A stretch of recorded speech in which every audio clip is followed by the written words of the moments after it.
foremost, I really want to thank all of you for taking time out and attending this session. Today's session is on data science orientation. So we are going to look into the entire space of data science, what data science, data analytics is all about. We'll try to see some interesting examples and case studies of how data science is actually benefiting all of us, and some interesting case studies of how businesses are actually trying to leverage data science techniques. Data science as a space has evolved a lot. From a technology perspective, there's a lot of things that are involved in it. So you need to be aware of the entire technology landscape, what is going on, what are various options to specialize in this space, which will suit you based on where you're coming from, your current level of understanding of various technology involved in this space. So I'll talk about that in detail in the technology landscape part, and then I'll give you an overview of the various training programs that Digital Vidya has to offer in the data science space. We'll keep some time for the open Q&A. So right now, if you look at it, there are 7 of us in the session. Since there are less number of participants today, so let's take that as an opportunity. Let's keep today's session as engaging as possible. So at any time, if you have any question, you can actually type it down in the question panel. And I'm simultaneously looking into the question panel window also. Otherwise, if there is any question that is left unanswered, we'll keep some time for the open Q&A towards the end of the program, right? So before I move forward, I just wanted to have a quick check in terms of what is your existing level of understanding. So I'm just, I'm posting this poll on your screen. So just pick up an option that that's most relevant for you.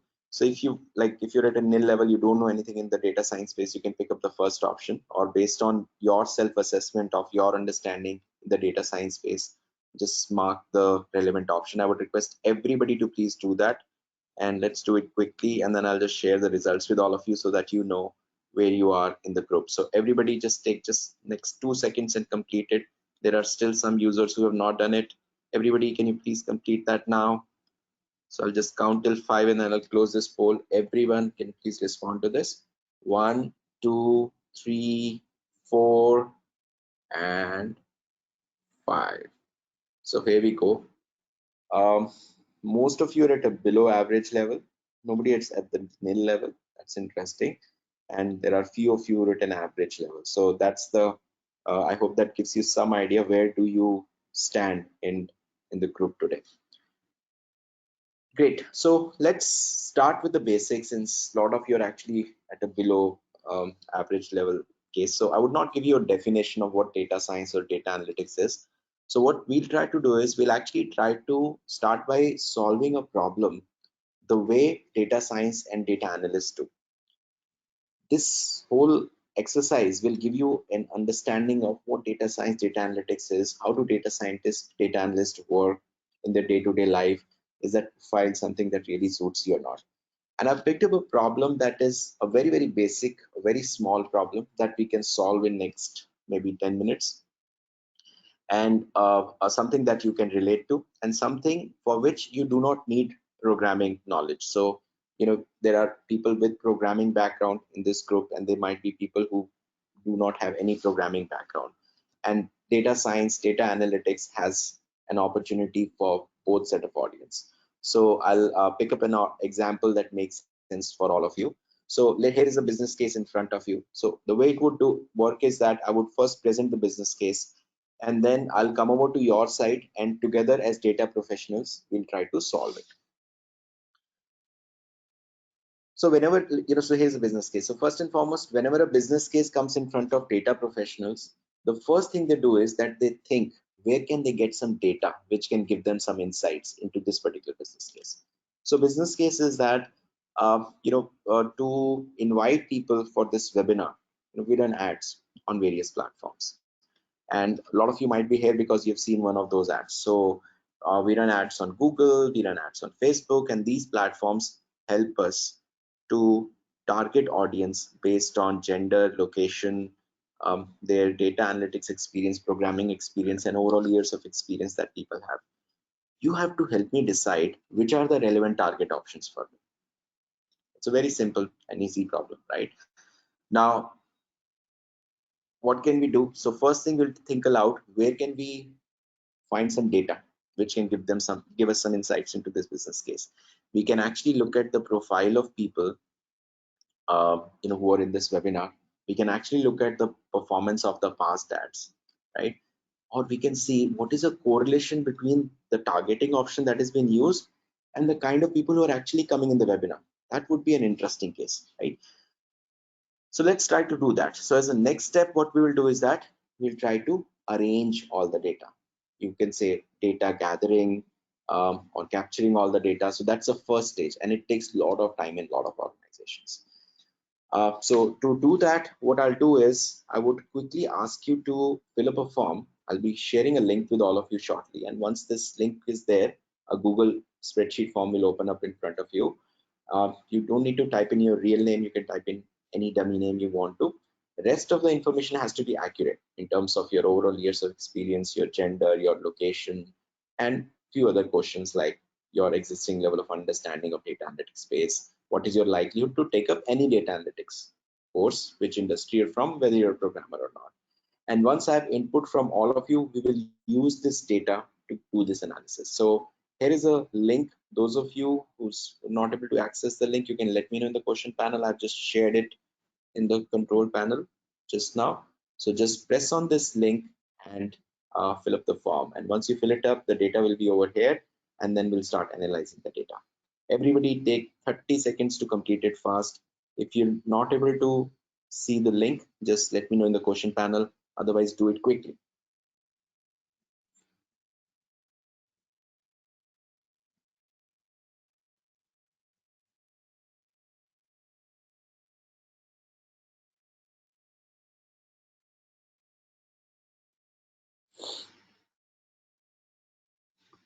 The more data points we have, the better would be the analysis. Those of you joined in a little late, don't worry, you haven't missed anything. Just fill up the form that I've just shared with you, and we're at a very initial stage in the session, and we're trying to work on the data problem right now. So we've got the first input from Prabha Simran.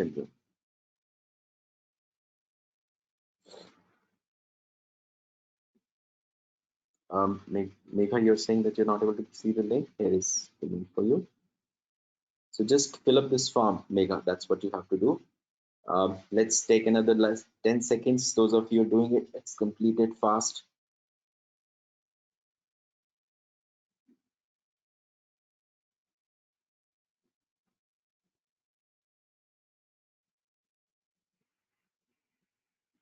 So I'll just count till 5. Everybody who's filling it up, just close it quickly. 1, 2,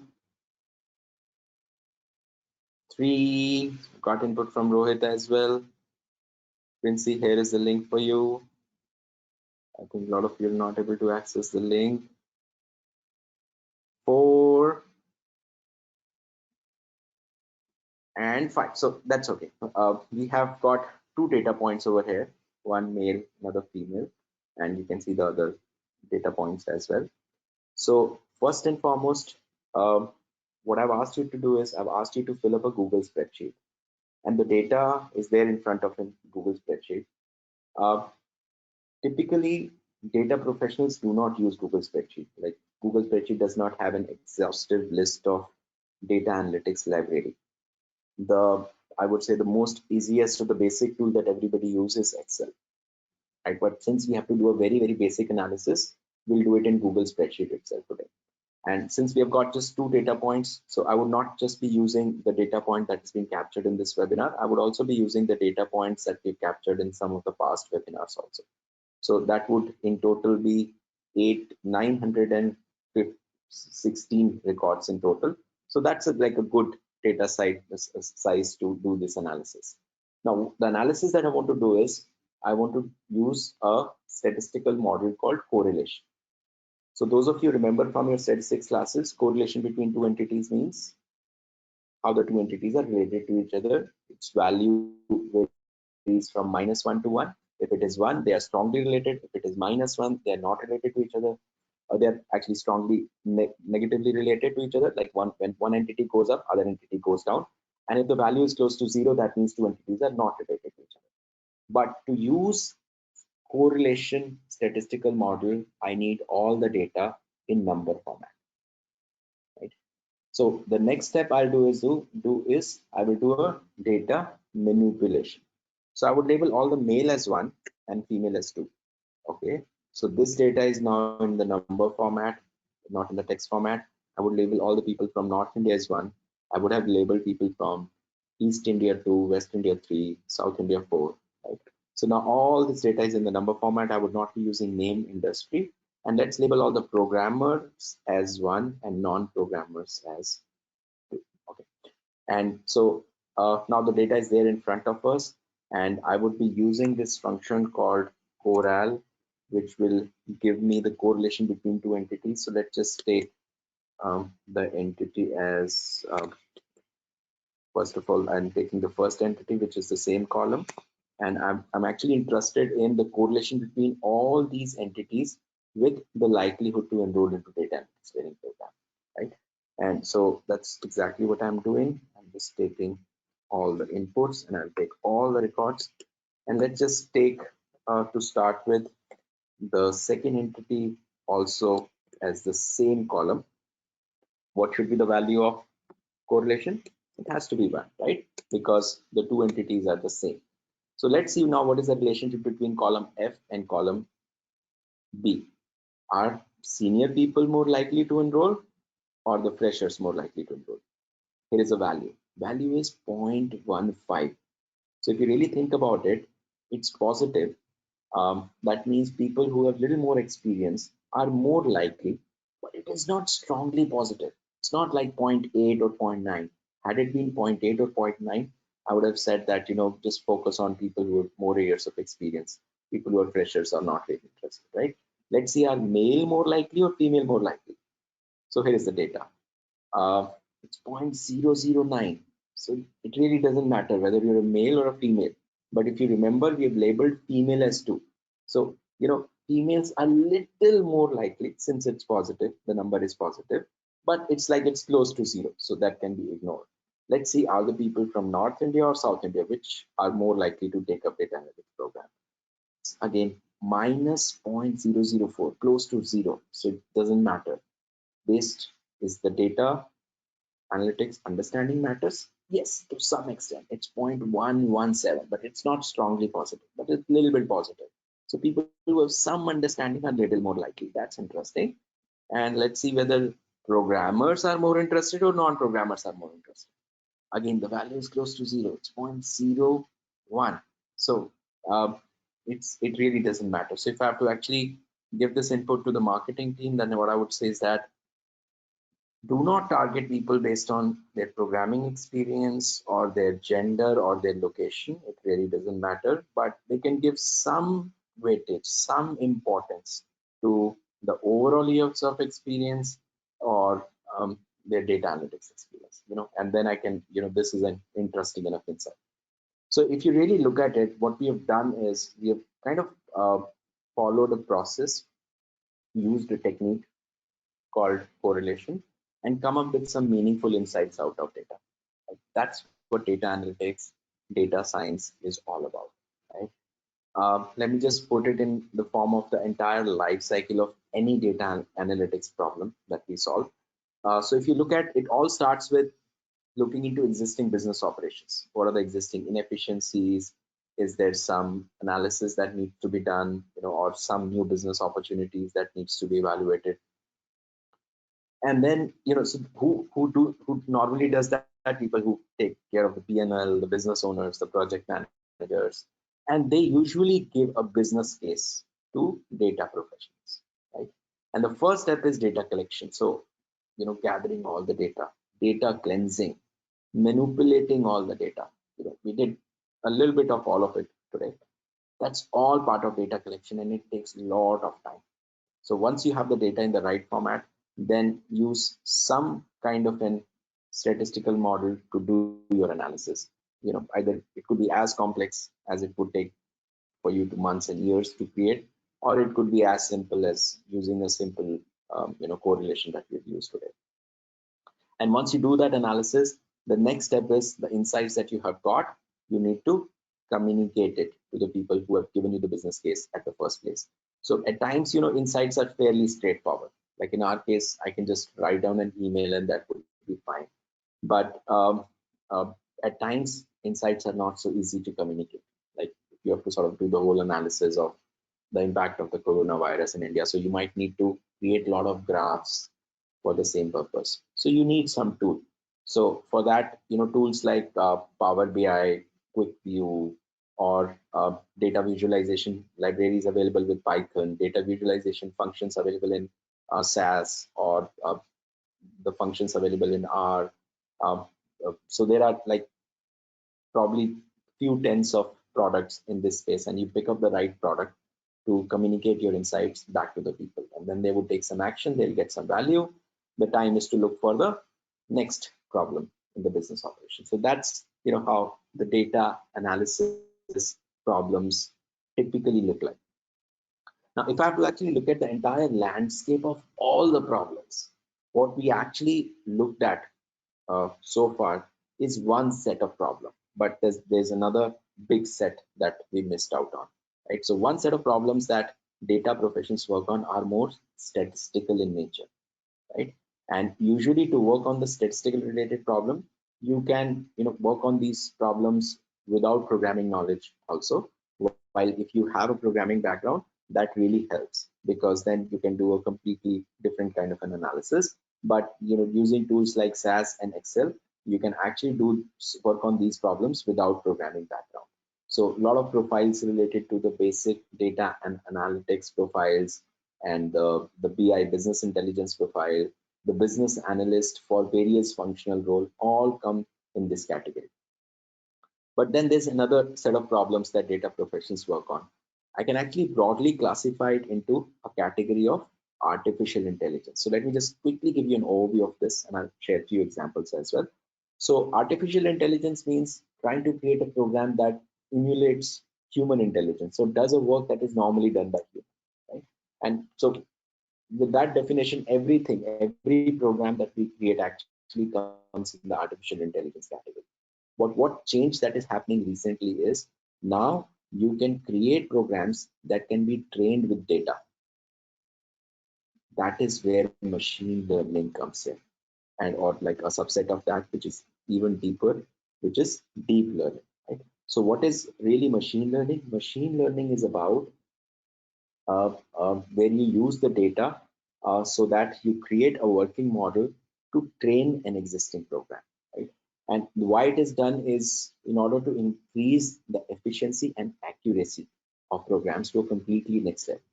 In fact, these days now there are libraries available for deep learning programs as well. So what is deep learning? I'll just give you a quickly overview of the same. So whenever I'm talking about deep learning, I'm fundamentally talking about something known as artificial neural networks. What it really means is trying to create a program that behaves exactly like human minds, right? Which means that you give any data to a deep learning program, they would automatically take some learning out of it and use that for further evaluation. So that's deep learning. So let me just quickly share an example, otherwise it will stay too conceptual in this case. So I'll take up this example. There's a site called Teachable. This is an initiative by Google. So I would, so there are like 3 projects currently available. I'll take an image project over here, right? So what it does is it will take some input of image data, create a train model, and then we'll be able to see how that whole model behaves. So I'll probably take, let me just try to use webcam to train it. Okay, so first and foremost, I would, just use my face and I'll do some recording. Okay, so I've taken up 17 images. Now let's go to class 2.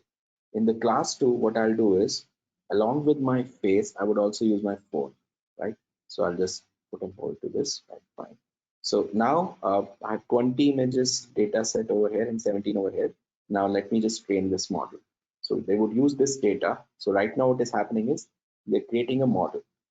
training a model to behave. So now the training is happening.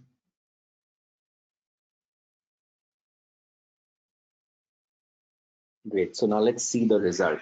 So if you look at it right now, it says that whatever is there in the image, it's 100% class 1, which makes sense. Let's see what happens once I bring in 4. Yeah, so now it's 100% class 2. Now it is class 1. Now it is class 2. So what we have done is we've used data to train a model, and it's there in front of us. Right? So I hope that gives you, just close it, yeah, some idea about what machine learning and deep learning really is. Right? So now let's just make it really real for all of us. Let's try to see, how do the data science techniques are actually helping us in a day-to-day life. So for example, all of us use Google, right? And Google gives you, whenever you search something on Google, it gives you the list of suggestions. If you really think about it, the quality of suggestion has improved a lot. These days, most of the time, we are amazed to see how do Google know that I was actually planning to type this. I haven't really given it any hint as well. So why Google is able to do it? Because there's a machine learning algorithm which is working in the backend. Any query that is being done or any search query that is generated on Google is being used to train that. And because of that training, the model that has been created, that is actually helping us with giving us all these suggestions. You use Google Map and they try to estimate how much time it will take to go from place A to place B. Again, this is being trained using the machine learning algorithm in the backend. And that's the reason the accuracy is so high. Right? Even in e-commerce space, um, one of the major problem that e-commerce companies has to deal with is that they have, I'm talking specifically of the marketplaces, is that they have millions of products. By the way, I'm talking about when the COVID is not there. Right now, maybe even in the essential community, they would have got huge number of products, right? And the problem is that they cannot showcase more than 20 to 30 products on one screen. Right? And which product they will showcase will decide close to 30% of revenue of these marketplaces. And that's huge. So which product to showcase, how do they do that? They create a recommendation engine in the backend. So whenever you see things like related to item you've viewed, inspired by your shopping trends or inspired by your browsing history, all these things are getting list is getting generated by a recommendation engine that is working in the backend, which is again a machine learning algorithm. And every marketplace out there is implementing that. So there've been people working on the same, right? Uh, Even the regular um, use cases like filtering out spam. So particularly in case of Google, if you have an account on Gmail, they have a spam folder. I don't know when was the last time you checked it. It is being predicted that now Google is able to successfully filter out 99.9% of spam. How Google is doing it? Because there's a machine learning algorithm that is working in the backend and on all the emails that has been delivered through Gmail, right? Even the email categorization part into primary, social, and promotion, that is also being improved on using a machine learning algorithm. And that's the reason the results are very close to perfect now, right? Uh, Even on Facebook, if I look at Facebook has a feature to suggest you which friend to tag once you upload a photograph on Facebook.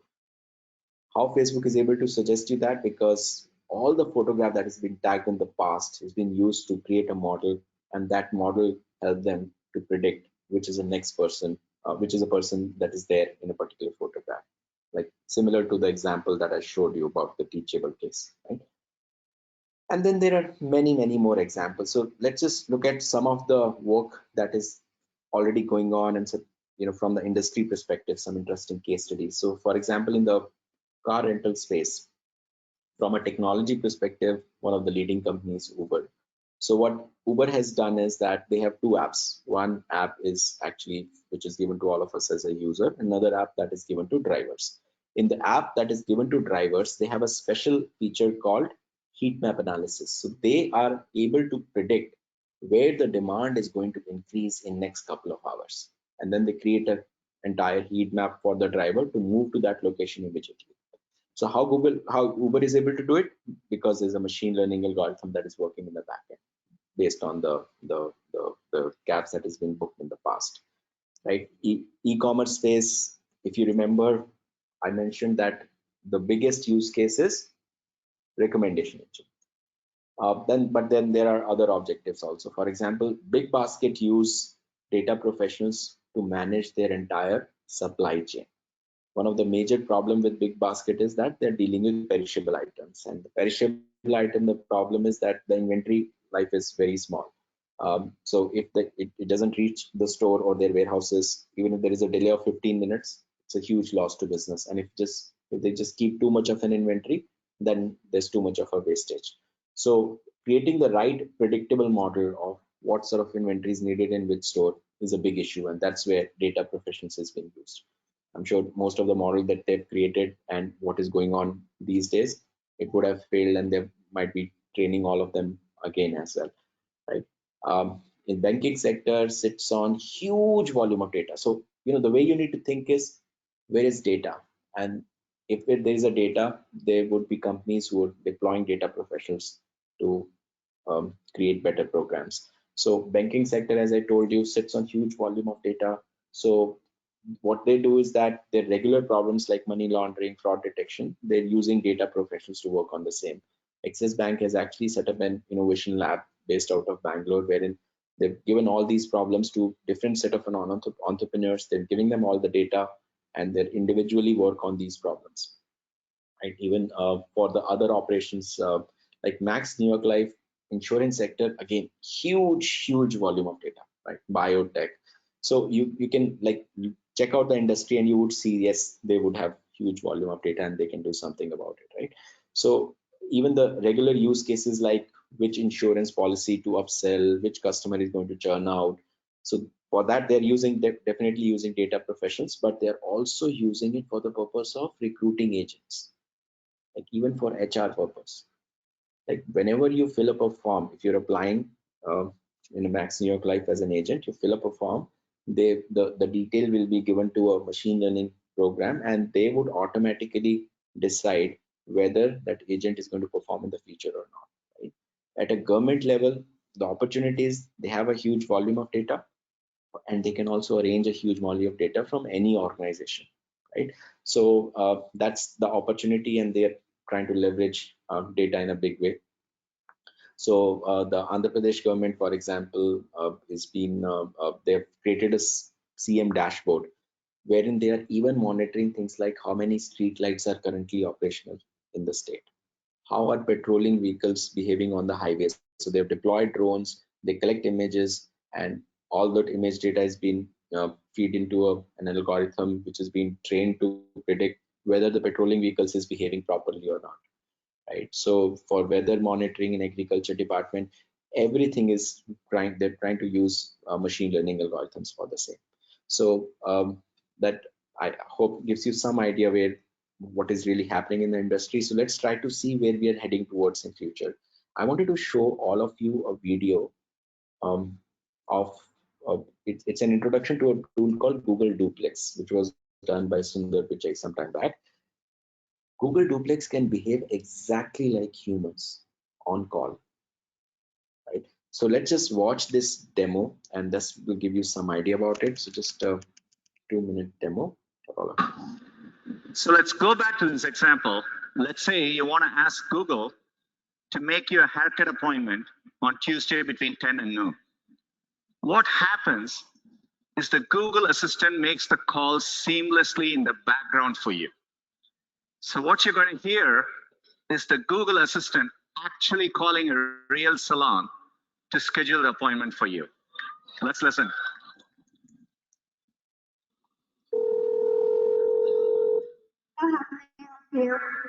Hi, I'm calling to book a women's haircut for a client. I'm looking for something on May 3rd. Sure, give me 1 second. Sure, what time are you looking for around? At 12 p.m. We do not have a 12 p.m. available. The closest we have to that is a 1:15. Do you have anything between 10 a.m. and 12 p.m.? Depending on what service she would like. What service is she looking for? Just a woman's haircut for now? Okay, we have at 10 o'clock. 10 a.m. is fine. Okay, what's her first name? Her first name is Lisa. Okay, perfect. So I will see Lisa at 10 o'clock on May 3rd. Okay, great. Thanks, great. Have a great day. Bye. I hope that gives you some idea about where we are heading towards in future, what kind of jobs are going to stay, what kind of jobs are not going to stay. But to make something like this work in all the scenarios, how much of data training needs to be done, right? And if you really look at the application of it, they're humongous, right? So till this point, my overall objective was to give you an idea what is happening in this space. And now let's just take the conversation to the next level. A lot of you initially asked me this question about, uh, whether Python or R. I think Tapasin, when you asked me that, or whether it suits you. You're an MSc in mathematics, and I don't know which background you're coming from. So how should you really approach? If you're really interested in this, is this space for you? And how should you really approach? How should you create your learning path from this point onwards? So let's just try to look at what is there from a technology perspective, and then we'll probably talk in depth on the same. But before I do that, I just wanted to have a quick check on what sort of an audience are present, because I need to give you advice appropriately. So pick up an option that best describes who you are academically. I've just launched a poll on your screen. You can pick up an option which is most relevant for you. If you're working somewhere, it could be one of the top 3 options. Right? You could be somebody with IT space, that's the first option. Or if you're in some functional role, then that's the second option. Or if you're already in the data space, right, you're doing something in the data space, that's the third option. Or if you're a student, you could be a student with programming knowledge or without programming background. So you can pick up the relevant option for you. I would request everybody to do that, because I would be actually advising you, guiding you appropriately based on the kind of an audience you are present today. The path that you should take may vary depending on which category you are from. That's the reason it's important for me to know which category you belong to right now. Everybody please respond to this. I just count till 5. There are still a couple of you not responded. Can everybody please do that quickly? 1, 2, 3, 4, and 5. Great. So here are the results. It's almost equally divided. So I'm assuming since there are 8 of us, and I think 1 of you have not responded, and 1 being me, so probably there are a couple of you from the marketing side or the functional role side, couple of you who are already working in the data side, and some of your students who are in the programming side. Right? So there's nobody who's like a student from the non-programming side in today's session. That's interesting. So just a minute.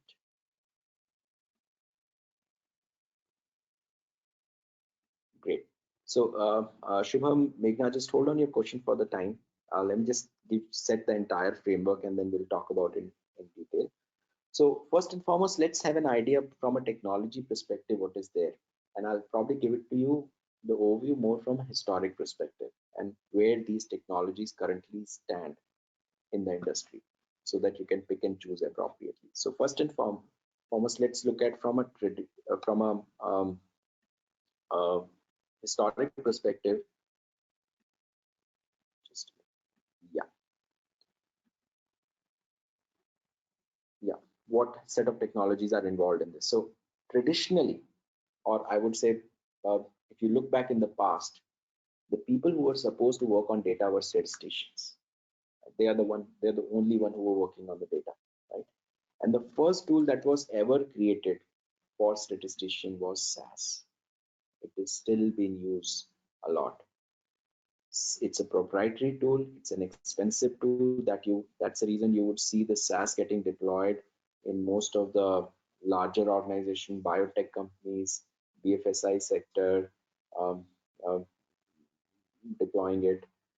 But it doesn't require a programming background, but it's proprietary, and it only data professionals work on it. It has its own limitation. But for most of the problems that it revolves around structured data, SAS works as a good tool. So if you want to work in any of these larger organizations, this, and you want to stay in the non-programming side, this could be a good tool for you. Then while it has evolved and it has grown over a period of time, people want to do some basic stuff with data. And before Excel, if you remember, the only tool that people have was calculator. Excel was the first tool that was ever created to do some basic work on data. And since then, Excel has evolved a lot. Excel now, the advanced Excel has a exhaustive library of data analytics. And I would say currently in the industry, this is the most used tools, because most of the problems revolve around the structured data, and for which Excel is good enough. The data size is also small, and that's the reason most of the profiles related to business intelligence, data analytics, business analytics would revolve around this. So this like, if you really want to stay in the non-programming side and you're interested in these kind of profiles, Excel will suit, and that's where majority of work is happening in the industry. Rest, most of the stuff that you hear might be the buzzword, but if you really look at the actual work, where the work is happening, that's most of the work would be around Excel. That's where Excel stands. And so while people were using Excel and it is evolving, what happened was that people wanted to do something more creative. And since SAS was expensive, proprietary, they want some open source programming language. The first language that was ever created for data professions was R. But this is a language that was created by statistician for statistician. It has its limitation. It cannot be used outside the data problems. But I would say till about 3 to 4 years back, everybody started jumping onto the R. So whoever in the data space, they're learning R. So it became so popular that you can like randomly talk to anybody in the data space and they would say that they're shifting to R, they're learning R. But what happened recently was that the programming community has realized the value in this space. Because of that, they've created libraries in various programming language to work on data problem. One of the library that has become really popular is known as Panda, which is developed on Python. And Python has now become so popular for the data professions that developers have actually created various libraries in Python for data analysis, which is Panda. For data visualizations, there are multiple libraries. For machine learning, for deep learning, and it has become so comprehensive that this has become more like a de facto standard of learning data science. So if you want to go the programming side, you don't need to think, just start with Python and learn all the libraries. That's the way to go, right? Most of the work is happening in Python in the data science space. And if another change that is happening in the industry is that suddenly the volume of data is increasing, right? Even the type of data, it's no more just number or textual data, the image data, audio data, video data, and so much data is getting captured. Even the complexity of data is also increasing. So they wanted to, suddenly the world is shifting from data to big data. Think about it in this way, that suppose you're very good at building two-story house, and suddenly somebody give you a project to build a 100-story building. Fundamentally, you have to do the same thing, but you can't use the same tool, same framework, same planning. That's the reason new framework like Apache Spark were created, new language like Scala was created, new libraries in existing programming language, R, Python, Java were created. This is a world of big data analytics.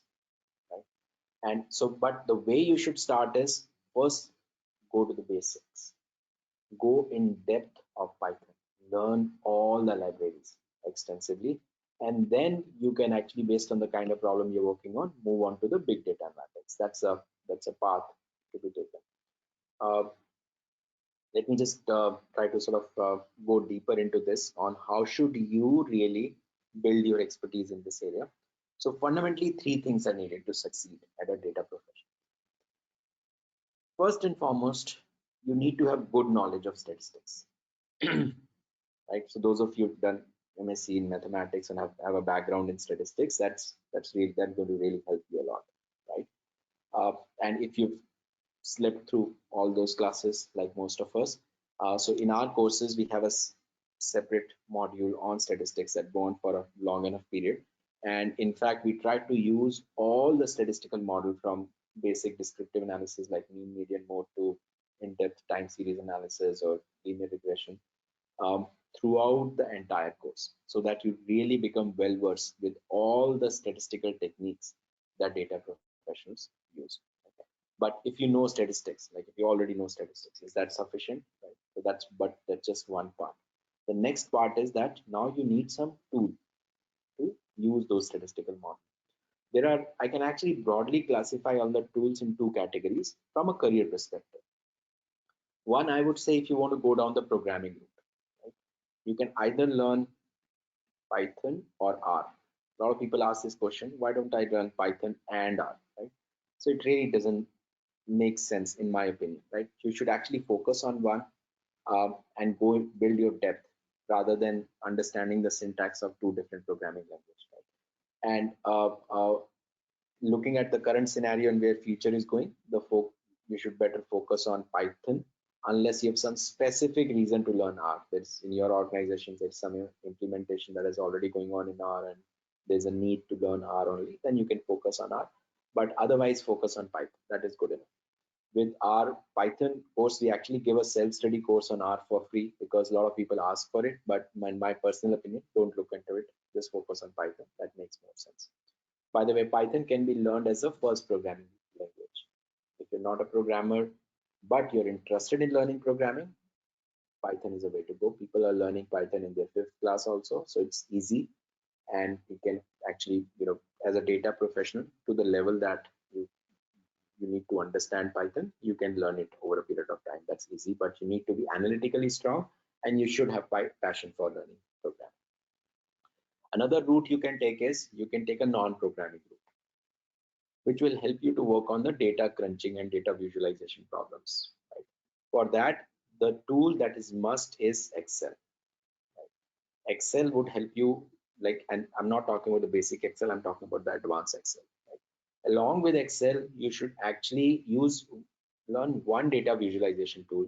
The most used tool along with Excel is Power BI. So this two is a deadly combination. Excel and Power BI is like, it's great. You can go and learn both of it. This suits for most of the profile out there in the industry. And even if you I think some of you are actually from the existing some functional role. So this course would suit you if you want to stay in the non-programming side, or if you want to stay in your existing profile but do it better by leveraging data. So this would really help you to do that. Apart from that, you can learn Tableau also. It's again a data visualization tool. Tableau can also be learned by programmers also. It can be used by both. It has some very good visualization elements available that can be leveraged. Right? Now, if you know the tool, like understand the tool, you know statistics, is it good enough? By the way, no matter how much of depth you would build in these tools, if you're not practicing regularly, you will lose it. Right? And that's true for everything. Now you need to keep applying it. You need to build expertise in some domain. That's must. The combination of all these three things is needed, right? So for example, if you're going in the telecom industry and they ask you a question that what is churning as a problem and you don't know, right? You go to e-commerce company and you don't know what is recommendation engine, how to build recommendation engine. Or you go to companies like maybe Naukri.com or Monster.com and you don't know how to work on the textual data. So then, that's a problem. You really do not understand. Right? So if you're coming from some functional role, probably you have an exposure in some domain, and that really helps.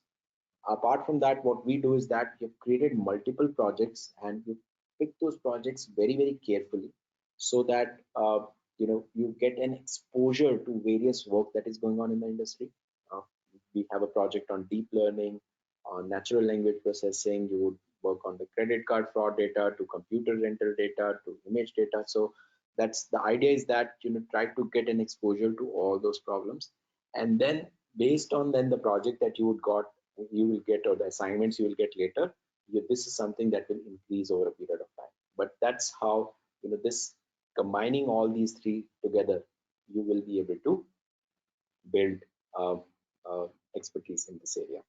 Now, at Digital Vidya, we have two courses that are available in this regard. One of the course, this is actually one of probably the best course that is available in this category.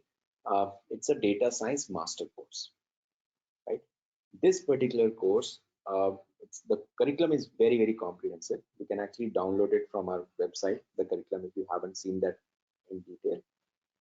This would involve 6 hours of classes every week on Saturdays and Sundays. The classes would happen on GoToMeeting. Everybody will be unmuted, unlike in today's session where I'm the only one who's unmuted. So it's as good as the live session, by the way. And the classes will start at 10 a.m. in the morning and will go up till 1:30, with half an hour break in between. And this is a 3.5 months program. You will have to go and learn in depth. This would cover the basics of Python to advanced data analytics, data visualization, and we're going to focus a lot on machine learning. Out of your 3.5 months, you're going to spend close to a month and a half on machine learning. Then you will work on your project. Doing one project is mandatory, but you have to do, like, I would invite you to do at least 2 to 3 projects so that you have an exposure to various problems. This program is the only program that has been certified by NASSCOM. That it's now, what does that really means is that NASSCOM has created a curriculum while working with all the industry companies. They've worked with 2,800 companies. They've created a group, get a curriculum validated from all the industry based on their requirement, and they have said that Digital Vidya course 100% satisfies the requirement of the industry.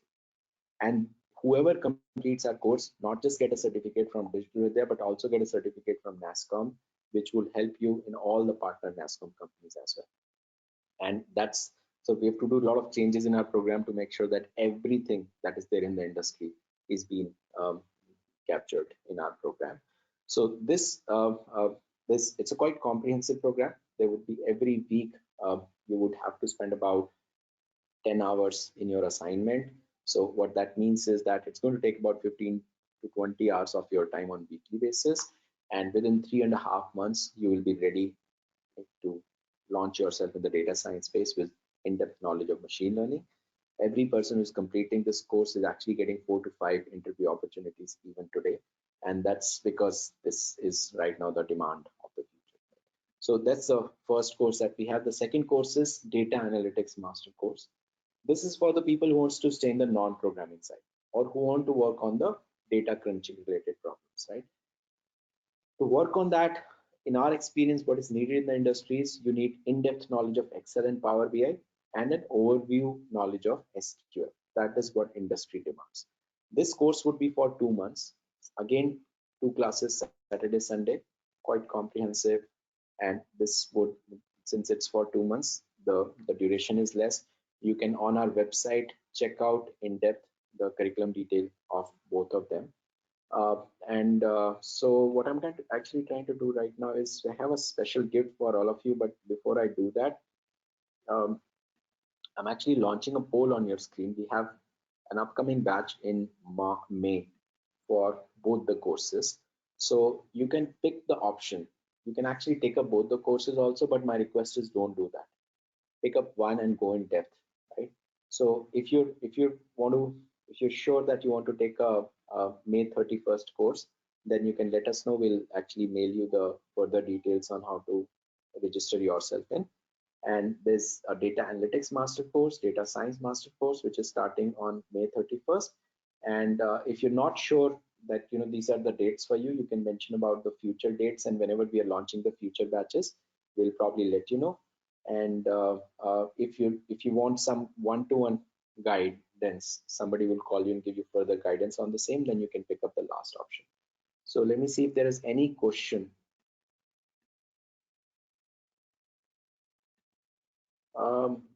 Megha, I think I missed your message. You're saying that your voice is low. I hope you've got the message. Is there anything you want me to repeat? Let me know.